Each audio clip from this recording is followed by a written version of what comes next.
Hi guys, welcome back to my channel. Today I want to talk to you about having a dedicated space as your workspace, at home in particular. As an author, you are going to undeniably spend a lot of time on your computer in front of a monitor of some kind, and you're gonna need to have a space where you can concentrate and be away from distractions. If you are a mother like I am and you have rambunctious kids and stuff like that, you most definitely need a place where you can just get away from that and lock yourself in pretty much and work, because especially when you get that bout of inspiration where you're like, oh my gosh, I must write, and then you write and it's like everything's flowing and flowing and flowing.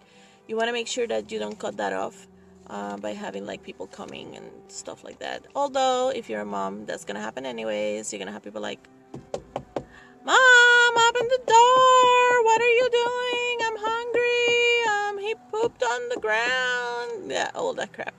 But it's important for you to have that one place that is yours and everybody knows that's your little, I don't have a room for it, which would be ideal and I would love it. But as you all know, I'm not the most, but as you all know, I'm poor, so my house is not the biggest house. And I actually have my little corner in my room where is my workspace. But there it's a good idea to have your desktop or your laptop. Then you have your printer or fax if you are lucky enough to have one and the capability of doing it, especially if you are trying to go paper publisher or a conventional publisher, I've been calling them. So because you're gonna need to send them all sorts of things. Also, it's a good idea when you start editing to print out a manuscript, because sometimes just reading it on paper like that is a lot easier for you to share with other people so they can help you out. If you don't have an editor, which I do and I don't at the same time, like I don't pay my editor with money because my husband is my editor, so I pay him with other things. No, never mind. TMI. But anyways, if you have an editor outside of your home, or if there's a friend that you want to share your story with, it's easier if you have it on paper because they can just like write all over it. At least I enjoy doing it that way. That's the way I do it. Maybe there is a way that you do it that is better, and please let me know how you go about doing that in the comments below. I would love to know. I'm always up for learning something new. And then in my workspace, I also have my storyboard, which is a really good idea. My inspiration comes from visual things. I'm very visual, so there is my storyboard with visuals for all my characters, my world. I made up this whole city and I made a map for it and I have that up there. Plus, I also have little things on it could be a cork board or like a nice board. Of course, mine is like really thick cardboard because I'm ghetto and that's how I did it. It works. Hey, it works. That's what I have. But then I have there like all little tips about grammar, things that I'm always getting, like laid, and all that kind of stuff, and different ways of saying said or asked. I have some British characters and I want them to have some kind of sayings or stuff like that, so I might have that there. Different things you can have up there, so while you're writing and going at it, you're like, oh, just look up, it's right there. A really comfortable chair is very important. If you don't have money to buy a really comfortable chair, get like a nice cushion for it, and maybe one of those things that help your back that they sell at the Dollar Tree. I've seen them for $1, or jerry rig the heck out of it somehow.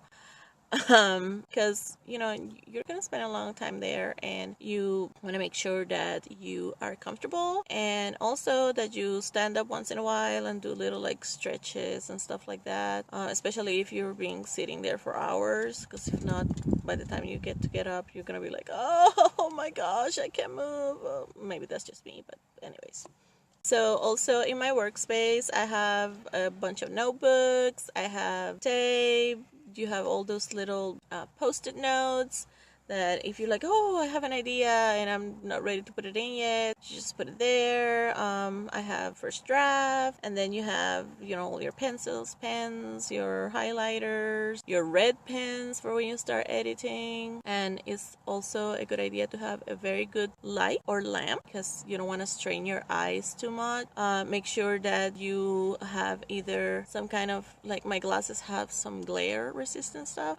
If you're sitting a long time in front of your monitor, you really should have like something to protect your eyes a little bit from it, or just take a break. Of course, the Workspace that I have now is like a poor sad cry to what I would like to have in my head if I have money to actually get an office, because that would be the ideal thing would be for you to have your office where you can just get in there and write.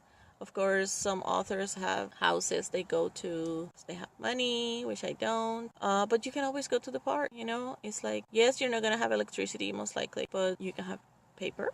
I mean, you can use your device until it dies, and then you can have paper and you can write there. You can just go to the beach. It's free. Sit there, write, edit, especially after you do your first draft and you have to edit that stuff. Oh, going outside is wonderful. So hopefully when I talk about editing, I'll remember and we'll talk about that. One of the best sessions that I had editing was at the beach. It was so much fun. It was relaxing. I just loved it. Make sure that also you have a workspace that you love. Make it work. Like mine is not perfect right now.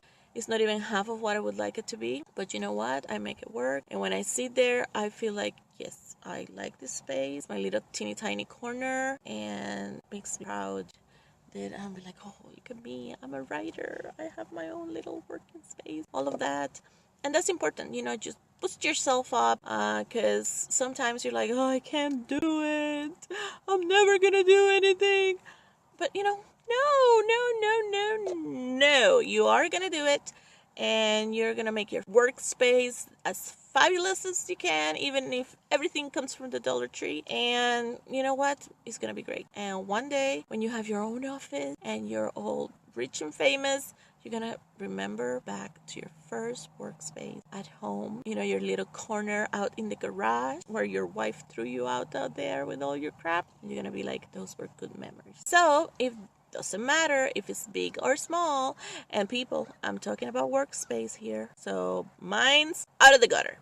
As long as you're happy in your workspace and you can make it as fabulous as you can, it'll be perfect. It'll work and it'll do its job, helping you do the job that you're supposed to be doing. So if you have any ideas about how all of us can make our workspace better with a low budget, please, we beg you to comment below and let us know. Also, hey, if you have a picture of your workspace at home or in your office or something, I would love to see it.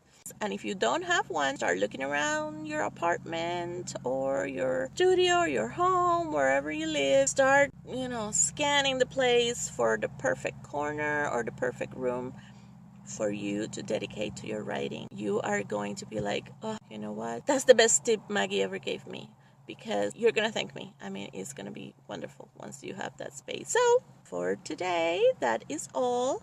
And I wish you guys have an awesome, marvelous day and do some writing, even if you don't feel like it. And if you like this video, make sure that you press the like button. And if you haven't, please subscribe, and I'll see you at the next one. Bye.